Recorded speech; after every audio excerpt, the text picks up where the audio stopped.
discussing the current state of the NFT market and whether the market is drying up. Are we in a bear market? Let's dive in. Let's discuss. As usual, nothing in this video is financial advice. We're definitely not financial advisors. The NFT space is incredibly risky, so make sure that you always do your own research. Josh, how's it going, my man? What's up, man? I'm jealous I missed out on the Ape Mansion weekend. I feel like I could have been a good addition, so that would have been good. Did you run into the same group of ladies at the restaurant when y'all went back? Well, first of all, you had your own dedicated weekend at Ape Mansion, so, That so was don't good. don't act like you didn't get to spend any time here. And second of all, thank goodness we were able to avoid that group of ladies that you just talked about. I don't think we covered that on our content. We definitely should have dove into that and let the audience know what the story was. Maybe we'll do it on tomorrow's Twitter space.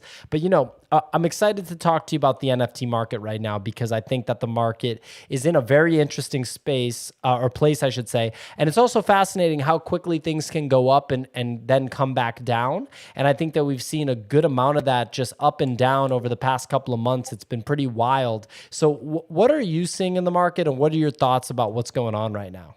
Well, you've got kind of a multivariable equation, and you almost have things hitting at like a perfect storm, right? So you've got Moonbirds, which has inherently dried up a lot of liquidity by their raffle dynamic, a lot of people, if you have 20 Ethereum that you want to allocate to this, normally you would have that sidelined, or maybe it would be in like some NFTs and then pulling liquidity a little bit closer to the raffle, closer to the Dutch auction. But because of this, your game theory is kind of spreading it out over multi-wallets. So my assumption is that's probably 250 million in liquidity that was pulled out of the market. Tomorrow you've got one of the biggest drops of the year, which is going to be VFriends Series 2 that's coming out. So that's going to be a pretty massive amount of money is going to start to go into that. Now, it's just the friends list that can mint, but obviously people are going to be selling on the secondary starting tomorrow. So I think a lot of the mid-sized players that I would probably throw myself in the mix with are really kind of clearing out a lot of their mid-tier stuff in order to get liquidity to either fire at VFriends Series 2 or fire at Moonbirds, or fire to the IRS to pay your capital gains, Sure. which is probably the bigger factor of bearing the lead of it's April 11th, the tax man cometh or the jail man cometh for you. And I think most people are going to choose paying taxes over going to jail.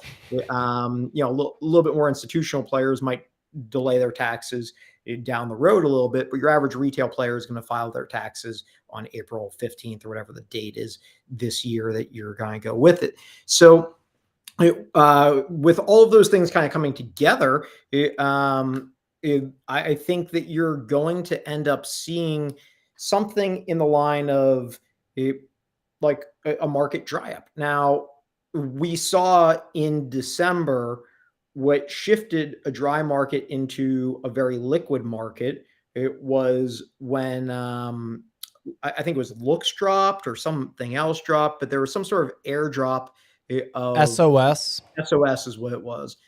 SOS dropped and then looks dropped, and people just got free money raining from the sky. I think I might have got like, I think I got like 5 figures in free money, which I immediately liquidated and owed taxes on. So I think that kind of started the recycling of the bull run. And someone just said we need MetaMask. I could not agree more. If I'm MetaMask, this is like the time that we need you the most to drop that hashtag mask or $mask. And then, some smaller projects that came about that like are pretty exciting, or the two that I kind of put really big bets on. These are my two biggest bets so far this year is the VaynerSports Pass, which they just made an announcement that they're partnering up with Micah, who's a former baseball player who has this really cool project where I guess, he's got, I don't actually know enough about it other than the announcement where he, You know that I know everything about that project, right? No, but why don't you tell us about it? I just talked to you about it off air for a second. Well, why don't you talk about it on air? So have you not like realized that that's the project that I always talk about? I always thought you were saying like Micah G or somebody. I literally probably didn't pay enough attention. So let's have you run this. Yeah, Why don't you yes. tell us about it? Well, just real quick. So this is my vault. I have $200,000, or I don't know if that's an accurate estimate. It's over six figures worth of Micah Johnson assets. So here's all of the chapters. And because I have all the chapters plus extra, I got airdropped all of these Akutar mint passes. These are the things that I was telling you are pushing a 1 ETH floor right now. Yeah. And then I have the mega, right? So I think there's been one sale on this so far, and it was for 15 ETH.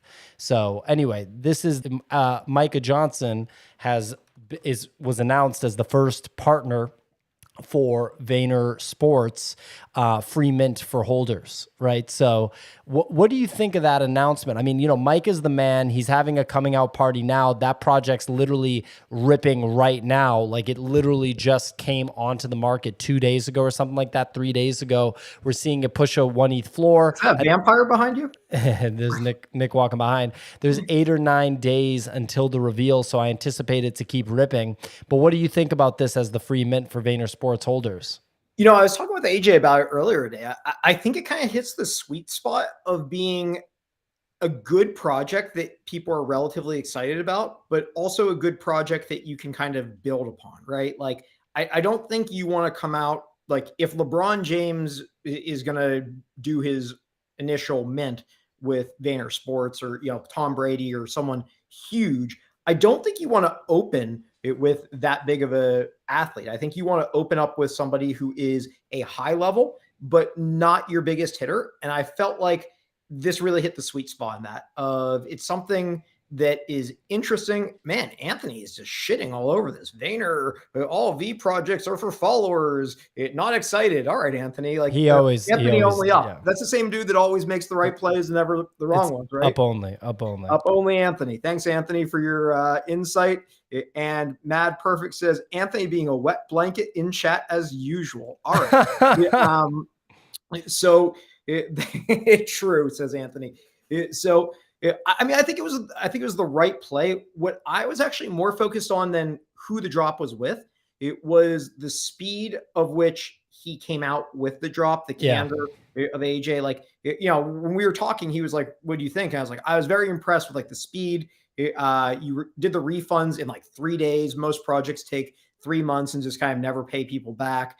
I'm not to say it was perfect, but you know, to me, that was what I thought was like really good. Was you hit like speed is a real differentiator in the market, and so to be able to refund the money quickly, to have a project lined up to have a partner with quickly, like all of these things are bullish signs that you're keyed in, that you're high effort, and you're not mailing the project in. So to me, you know, I thought it was pretty good. You know, I mean, I was relatively happy with it, and that was my take on that. Yeah, I mean, we know he's a grinder. We know he's a worker, obviously, and we know he's got some firepower behind him. So I'm not worried about it. Sounds like you were going to add one more thing. Oh yeah, he's going to come on I was talking with him. He's coming on the show on Wednesday. Yeah, that's going to be a lot of fun for me.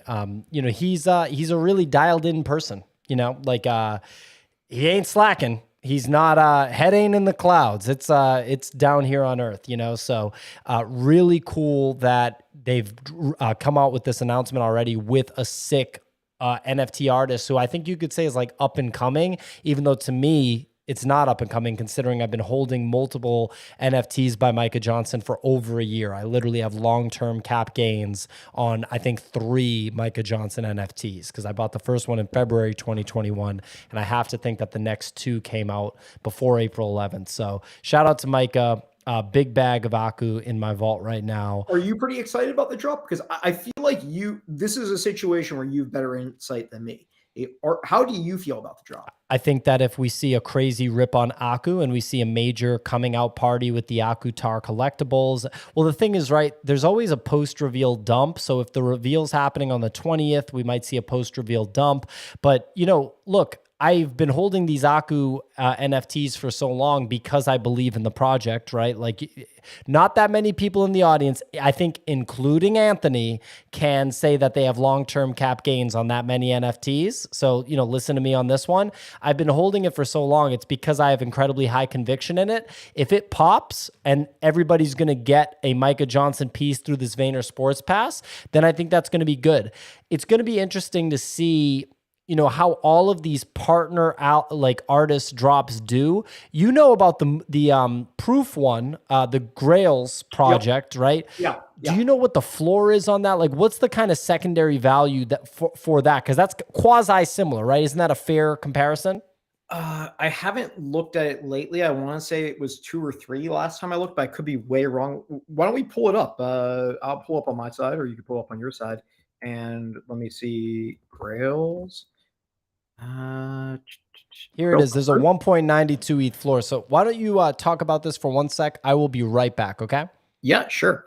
So just kind of talking about the Grails, it's not the project I'm the most knowledgeable on. I'm not going to talk about it. I don't know enough about it. But you know, I'll respond to the comments instead. So we got Anthony talking shit again. We've got somebody who says, so VSP is going to pump. I don't know if VSP is going to pump. I think that VSP is more likely to be a slow burn. And with it being a slow burn, I think when I'm looking at that, I'm thinking that VaynerSports Pass is going to trade sideways for 3 to 4 weeks.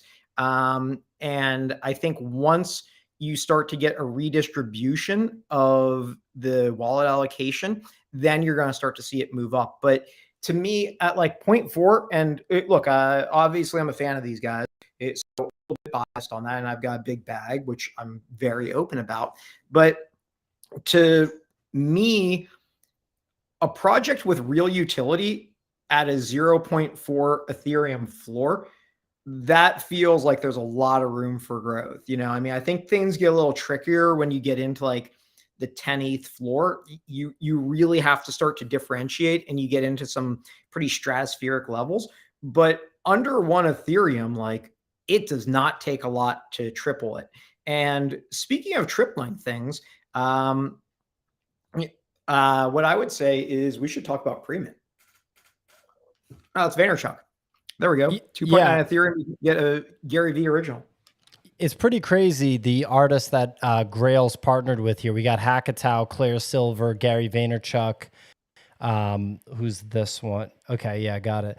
Yeah, I mean, it's pretty wild, like, that he was able to make those arrangements and you know, get that done. It's similar to the VeeFriends mini drops in many ways, but these are like original artwork pieces. I do think that these will probably go down over time, just because, wow, that one's crazy. Is this pop? Oh, Gremplin. Wow, that's... Anthony, you are talking shit. You're always talking shit. I love you, but you're definitely talking shit in the chat.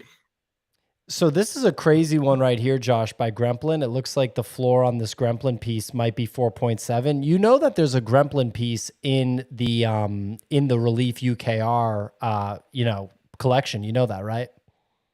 I did not. What's it going for over there? Very, very low, man. Very low. Like, I really feel like people don't understand that there's a Gremplin piece, there's a Sartoshi piece, there's a Fuck Render piece, there's all these different pieces in that collection. I think they're being super slept on. But yeah, just throwing it out there. But yeah, you want to talk about PREMINT. PREMINT is something that you and me first bought under 0.4. Looks like we're almost a 2x on that at 0.75. It's been as high as almost 1 ETH. There were sales at, I believe, 0.98. This one feels great. I love this one. Yeah, I mean, I gotta think there's going to be a potential for spillover with the Moonbirds. You know, they're powering Moonbirds. This seems like just such an interesting play. Like, I think what I think is most interesting here is there's just so few available for sale, and there's such a high level of distribution here, it feels like it's not going to take a lot to hit like a 2, 3, 4 ETH floor if that thing starts to rip. If there's, you know, and someone's saying it ripped because of 2 moonbirds. No, I don't think that's what happened. I think what happened is people looked at it and said, this is a founder who's putting more into the project. This is a founder who's building. And I think that what you can see happen, I think it's Brendan Mulligan, if I'm remembering his name correctly. I'm very bad with names. But what you can see is this is a guy who's dedicated. He's doing a media run. He talked on his spaces with us or with me. I would recommend you having him on your podcast, PO. I know he's going to Zeneca. I know he's speaking with, I think he spoke with like obviously the proof people. And so I think this is a guy who's keyed in to make this kind of a blue chip level access pass. And I think that it's probably going to end up in a 3+ ETH range. I mean, that's my price prediction. And maybe I'm wrong. Not financial advice, just kind of my 2 cents on it. But it was one of my better short-term calls on the show. I mean, I called it out at 0.4 and it, you definitely could have exited at 0.85 anytime earlier today. Yeah. What I got to give credit where it's due. Speculator and Whoppy swept the floor on it before me and Josh bought in. That's what actually prompted me to buy my first couple. Look, everyone uses PREMINT. When there's a tool that everybody is already using and it's not a promise of a new tool, or it's not a new tool that like, hey, you can try it out, like Alpha Sharks, for example, which I bought but ended up selling for a slight profit because I determined that it was almost like I got paid to do a free trial, if that makes sense. Like if you buy an NFT that represents a license for a software tool and then that NFT ends up going up in value and you sell it, it's almost like you got paid to use a free trial of a software tool. But yeah, I mean, like with this one, everybody uses PREMINT. Everybody does. And the funny thing is people didn't know what it was when we were doing our NFT, which was like we started collecting wallet addresses for the allow list in maybe like October, November. So that's when PREMINT first, started coming out. But it's emerged as basically the number one solution for this particular service, which is obviously a big service in the NFT space, and it hasn't been disrupted by anybody else. If you look at other tools, right, Genie was the only name in town for a bit for the floor sweeping and being able to list multiple listings and things like that. But then Gem.xyz came into the mix and, kind of took a lot of the market from Genie, right? That hasn't happened with PREMINT yet. And I know that you interviewed the founder. It sounded like you really enjoyed speaking with him. He had a lot of great things to say. I definitely think that we should get him on the YouTube. So I'll have me or Nick reach out to him. But I have to think that this is going to be big value long term. And if it gets to the point where it really is a service that like a large percentage of NFT participants need to use, that's when you're going to see a crazy supply squeeze, because 10,000 editions isn't that many when I personally own 4, right, between 2 wallets, and I know you have a bunch too. So there's going to be a supply squeeze if there's actual value being created. Well, here's what's interesting. With Genie, there's no network effect, right? There's no moat. You have a software as a service play that is identical to any other service that performs the identical services. With PREMINT, very, very different. You've over 2,000 projects that have gone through them in order to put their whitelist together. With Moonbirds getting the attention that it's getting, there is going to be an enormous amount of people that are just like, I'm going to PREMINT, I'm going to PREMINT, I'm going to PREMINT. With that, some of those people are going to say, hey, we're going to give away whitelists, we're going to give away discounts. It's going to be a distribution model for those people to come in. So you end up with a 2-sided market. And when you have a 2-sided market, it becomes similar to like YouTube, where YouTube is a pure commodity as a software play. But the moat is that you have the 2-sided market, which is there. That's why I placed a big bet. I'm guessing, even though I'm very bullish and supportive on the project, it's probably not loved that I put a big bet in there. But I'm not dumping on the floor. I'm kind of a buy and hold guy. And I also try to be very respectful of an impact that someone can have. And I'm not at all the scale of Pranksy, but I watched that he's very good at exiting positions without materially adversely affecting floor price, whether it's Bored Apes or World of Women. And I try to emulate that if I'm in a project that I like, because it's not good to hurt a project that you care about or that you respect. So, I mean, you do want to make a profit, but you don't want to dump the market and cause a 50% retraction as well. I can't hear you, Pio. I can't hear you.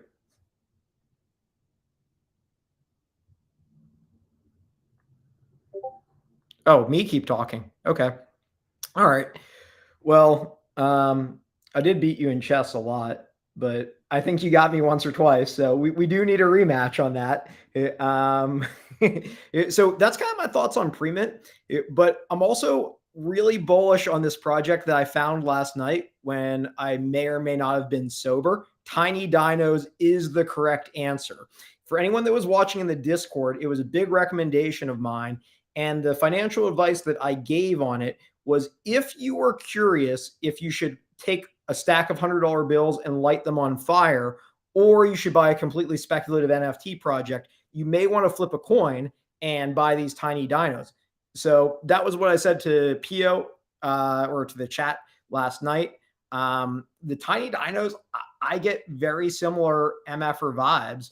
And I think that there may be a law in place that if you have an MFR, you are required to buy a tiny dino as a pet. I can't confirm that, but I do like the tiny dinos. I didn't pick up a lot of them. I think I picked up like 5, and I think they're kind of fun and whimsical, but there's something where I'm almost like a barbell style investor where I'm investing at either side of the barbell. I either want to invest in something that's completely silly or really high utility.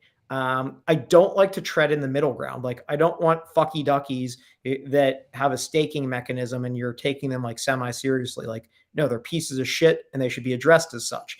But what I do think is when you get a project like that that has no promises, no roadmap, no Discord, and you are just buying it for kind of the whimsical nature of it, and it's like almost a counterplay to a lot of these roadmaps, passive income bullshit.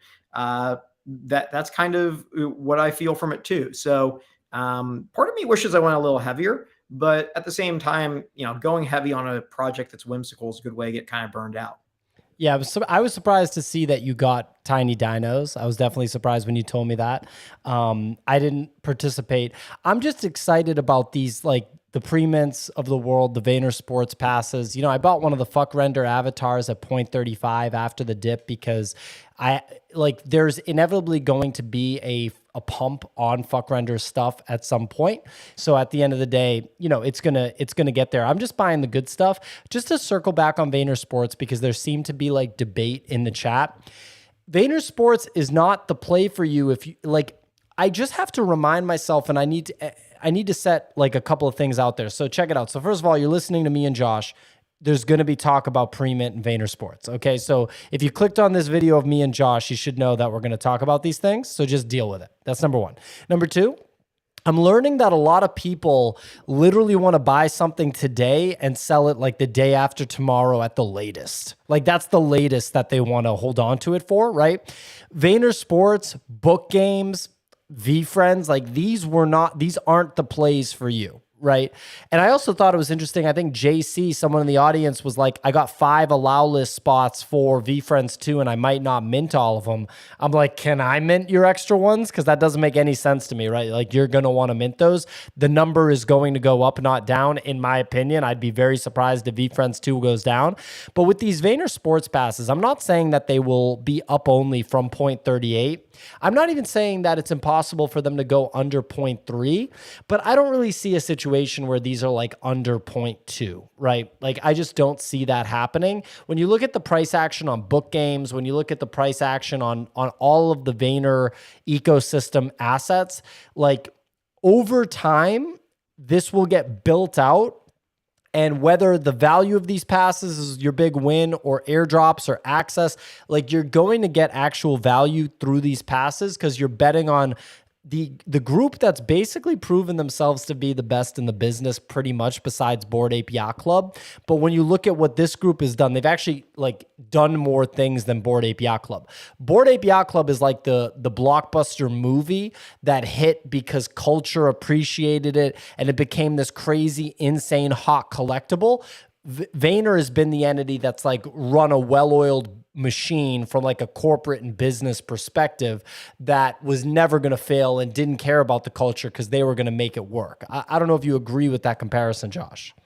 Yeah, look, I think Bored Ape Yacht Club may end up reaching escape velocity, and Maybe already has. well, I don't know about that. Like let's take MySpace. They did 800 million in revenue in like the early 2000s, which would be the equivalent of probably like 2 billion in revenue today. They went fucking under the second that Zookbook came on the streets, right? So, they didn't reach escape velocity even with that $800 million in revenue. It's still really early. I watched WeWork raise $10 billion and go under. So they didn't reach escape velocity as well, but they have a good shot. The reality is, and I know that people don't like me saying this, in my opinion, I think Bored Ape Yacht Club has executed very well on branding. I think they've executed very, very well on building hype. And the things that they have built beyond that are not a lot, right? I mean, not a lot for a brand that's worth $4 billion. They put out a very cool video with Other Side music on it, which was really cool. They put out some comfy sweatshirts. They threw some cool parties that probably didn't have the most diverse male to female ratio in Brooklyn. There were women at those parties, though.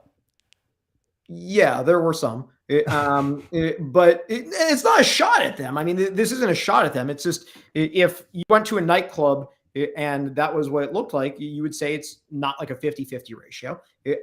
So these are the things that they've accomplished. They put out a video game that was relatively cool.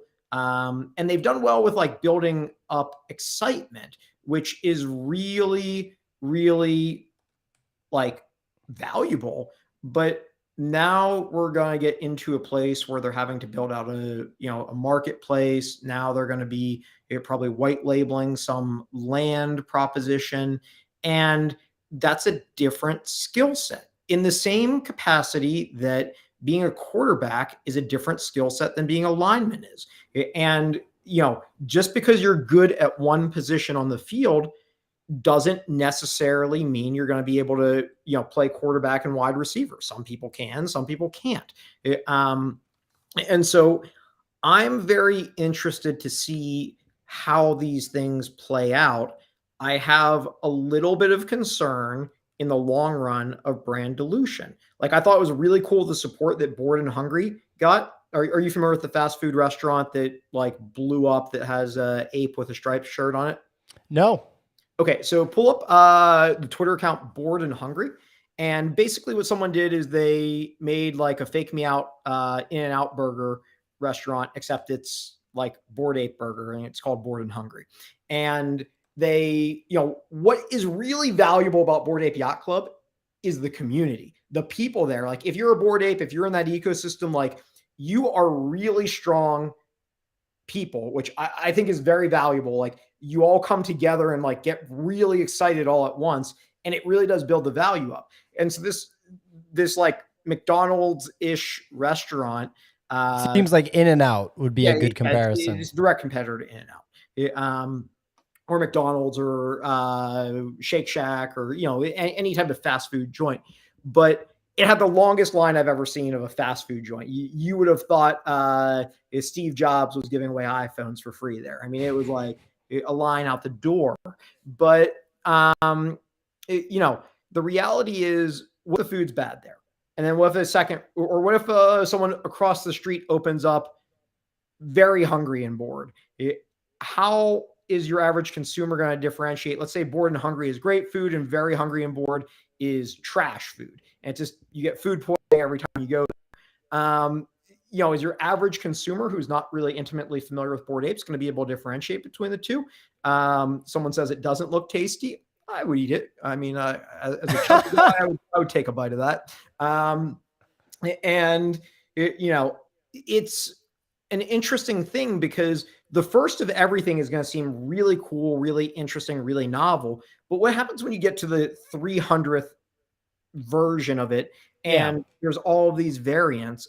I don't know how that plays out in the long run. And maybe there's a way it plays out well, but pretend that you opened up a podcast that was called, Bored Ape Monkey Vision, and then I created an almost identical podcast with an almost identical looking monkey, and then it was hard to tell the difference between the two. And that's where I think the challenge is. And maybe I'm coming from a legal background. I went to law school, and for anyone that's asking, like, I didn't graduate top of my class, but I graduated. And one of the things I really focused on is intellectual property development. And with the IP development, you realize that you need intellectual property protection. And there's a thing called likelihood of confusion. And if something has a likelihood of confusion, it weakens your trademark and it weakens your ability to build your brand. So the challenge I would see with this specific restaurant is, let's assume it's really successful, right? Let's assume it's going to be the next McDonald's, the next In-N-Out, the next Burger King. And you start opening these up all around the country. And then all of a sudden, someone else with a Bored Ape opens up an almost identical restaurant across the street from you. I think you're going to legally have a very challenging time saying that they can't open up a nearly identical version because of likelihood of confusion, because they do own the IP of the separate ape. Now, are there ways to differentiate? Could you say you have some sort of like trademarks on the color palettes? Maybe there are some protections you could have in there. But I think it's going to be very tricky to see how this shakes out. And so I'm cautious on how I feel about this stuff. What happens if someone gets food poisoning here and it starts to get a bad reputation? What happens if it has the worst Yelp review? I mean, like, there are some good restaurants, there's some medium restaurants, there's some bad restaurants. So it's great when things are good, but when people start using the brand and putting kind of mediocre or worse products out, I think it's going to dilute the brand in the same way that you saw like Dell computers have an issue because some of their stuff was good and some wasn't. And over time, people couldn't really differentiate. Or not Dell, I'm sorry, Gateway. Dell did pretty well. I mean, Michael Dell's a very wealthy man. Gateway computers had a little struggle there. Yeah, I mean, look, I'm more on the side of, I'm like a kind of Bored Ape Yacht Club perma bull in many ways, just because of the cultural relevance. And I don't see that going away anytime soon. And I think that their execution thus far, while I understand your perspective thinking that they have, there's not as many things that they've accomplished, right? They haven't executed at the level of like VaynerMedia in terms of like knocking stuff out. But the thing is, their cultural relevance allowed them to not have to, and still resulted in massive, gains for everybody that bought any of the assets early enough, right? Like anybody that bought the actual apes, obviously we know how that story turned out, but there was also an opportunity to buy mutants and dogs at 3 ETH and 1 ETH respectively. Dogs, I think you could have gotten for even less than 1 ETH. I picked up like 10 mutants at 3x Ethereum. I sold 3 them all. ETH. Yeah. 3.x, whatever it was. I picked up about 10 of them. I mean, I sold them all at like 9, which was not smart. But last time I checked, not too many people went broke making 300% in like a month and a half. But certainly would have been better if I didn't sell them, right? Yeah, it's hard to tell. I do think you're right with the culture, but here's the question, Pio, and it's not a loaded one. Can you think of a cultural movement that got white hot that was around 5 years later and was still popular? Yeah, I mean, hip hop. Who's like a good hip hop artist that was like white hot and then stayed white hot? So I was talking about like the hip hop movement, not necessarily like an individual artist, but Drake is someone that's been white hot for over a decade. That's valid. That's a valid point. Yeah, I could see that. Drake, Kanye, Am I fudding Bored Ape Yacht Club? No, I'm objectively asking questions, Anthony. Is that I love Anthony. That guy. That guy's He's getting in fantastic. a fight with Anthony here. You know, I want to know if Anthony's in our Discord. That's the big question that I have for him. Hey So Anthony, can you share your wallet address so we can see how smart your plays are? that's what I usually talk to people about is I'm like, all right, well let's see your wallet. I want to know. But so Josh, do you pay attention like when you're looking for investments? Do you look at just what's kind of highly ranked on OpenSea? You know, just like the general collection rankings, or No. how do you kind of find what you're going to be potentially investing in? It really depends, man. Like last night, I was just up at midnight. I found those little tiny dinos. Just came across them. They look silly, and I wanted them, so I got them. And then that's kind of the opposite of what I tell everyone to do. Right. So I would not recommend that type of investment thesis. A lot of times, I'm looking at a project, and when we play chess or when I play poker, I'm always thinking about why. And that's the biggest question I'm asking myself. Why am I picking up a project? And if I don't have a real good reason for it, or if it's them greedy, or if it's that I want to flip, that's a good way for me to lose money. And too many people trade for entertainment. And having been a poker player for a lot of years, I'm seeing a lot of very similar gambling tendencies in this space where there's like the pre-reveal and maybe you'll get the rare. And then there's like this project and you don't know anything about the founders, and that could be sexy or exciting, or maybe they're felons, or maybe they're, what was the project where they pretend to be women of color and then they turned out to be just like Russian dudes that were like, Fame Lady Squad. yeah. And so I think that there's something fun about a mystery. There's something fun about not knowing, but you have to evaluate if you're trying to have fun or if you're trying to make money. And most of the time, I think boring plays are good ways to make money, not exciting plays. So that's my 2 cents. Yeah, I mean, I think you're right. And there's a lot of plays that people fade that we think are good plays, like the Vayner stuff that we're talking about. Like, for example, here, let's look at Ferocious right here, the paint project.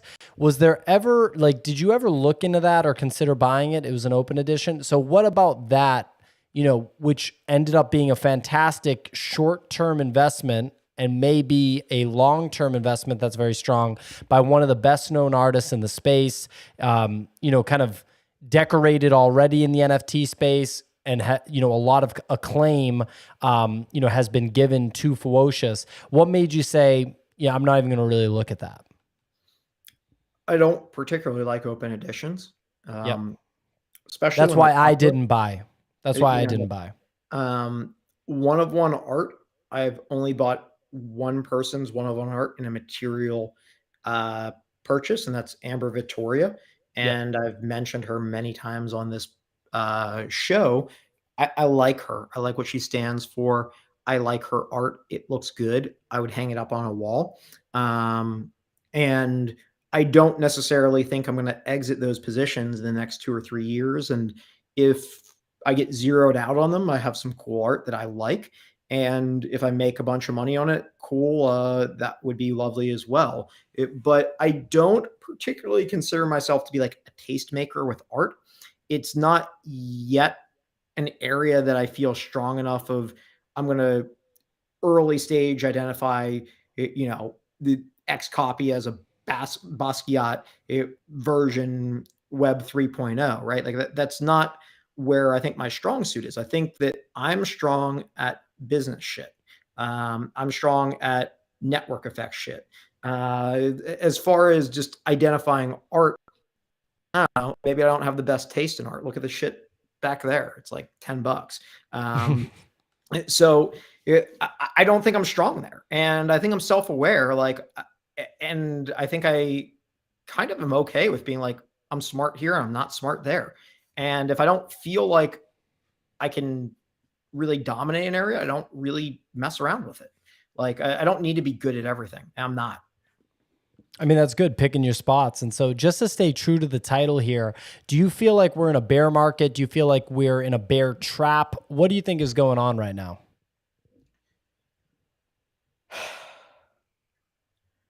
I think we need to wait and see what happens. There's downward pressure right now. If an event occurs that something pops up, then we're going to see this just be a slight dip that occurs because of taxes and a few other liquidity positions.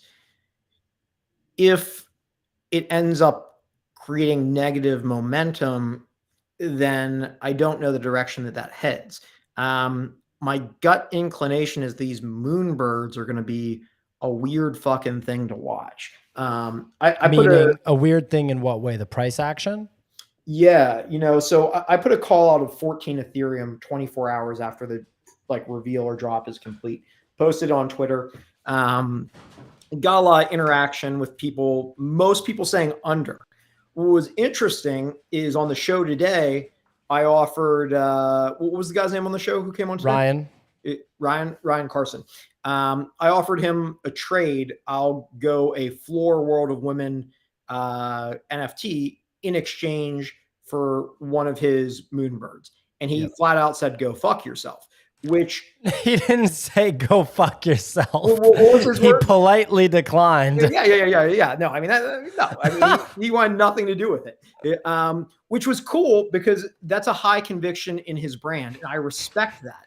I respect that a lot. I really liked having him on the show. I liked talking with him. And I want to make it clear, he never said go fuck yourself, but he was like ubiquitously, absolutely not. I will not trade you a World of Women in exchange for a moonbird. And so to me, I love that in the sense that he clearly believes that the value of a moonbird is more than 8 Ethereum, which is the floor of the World of Women.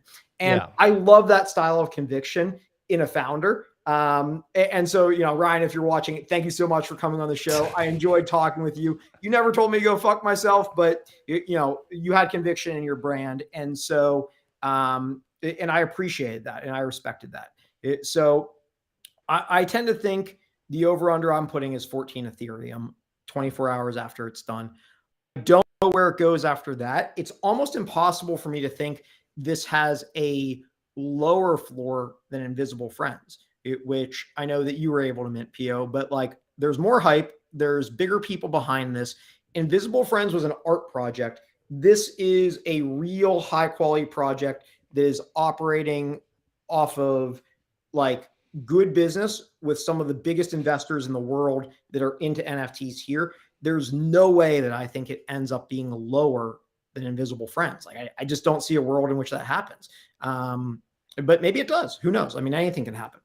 Yeah, it's already been kind of established, I think, that they know what they're doing with their NFTs. It's been incredible to kind of see what they've done with Proof in such a short period of time, and to have this collection, represent a profile picture, for the people that are in the Proof collective, and potentially, expand the overall collective. Although he made clear that it's not the same thing as Proof. If you own a moonbird, it's a different situation. Yeah, I mean, it is going to be fascinating to watch. I don't think that I'm able to be a participant unless I really move some money around, because I think that this is going to probably be 5 ETH on the secondary right out the gate. So I need to think about it and figure out, is this something that I should participate in? Because I should have participated in Azuki, for example. That would have worked out really well. Your target, first secondary sales or first 3 hours of secondary sales, what do you think is going to happen? I mean, I think it's 6-8 Ethereum in the first few hours at least. But people asking, would I trade a World of Woman for a Proof? Absolutely. The answer is yes. And there's a really specific reason behind this. It's taxes, if I'm being honest. Where right now, I've bought a lot of these World of Women at a 0.5 or under range. And I'm going to get hit with short-term cap gains on it if I sell. So if I sell it for 8, I'm going to get taxed on 7.x Ethereum. But if I trade it, I don't get taxed on that. I think I'll have to talk to my accountant about I that. feel like every transaction in crypto you get taxed on. They're like, oh, you traded that, you're gonna get taxed on it. Well, the caveat is how do you price it, right? And so if I'm trading right now and I initiate the trade with somebody and their value of the Moonbird is 2.5 Ethereum that they're going to pay for it, and I'm going to swap, I think I can make a colorable argument that would say that that would be the value of the world of women. So I believe that's a reasonable tax advantage, but we should ask your dog for sure. Yeah, I was gonna say. So my dog is causing a ruckus. We've been going for 45 minutes. I think it's about time. She's like looking at the screen. She's trying to read Anthony's comments right now, I think. But Josh, this was a pleasure, man.